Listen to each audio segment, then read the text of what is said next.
খারাপ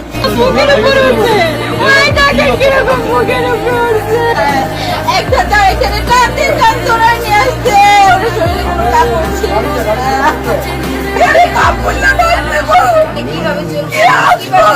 আমি জানি না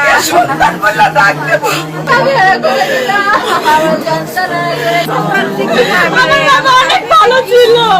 ওনারা যদি কেউ বিয়ে দিতে না পারতো, গরিব অসহায়কে দান করতো। দোকানটা দেয় না জন্য আমার বাবার থেকে চাঁদা চাইছে। আমার বাবা বলছে আমি এত কষ্ট করে করছি আমার সন্তানের জন্য, আমি তোদের কেন দিব? সেই জন্য আমার বাবাকে এরকম নির্মম ভাবে হত্যা করছে।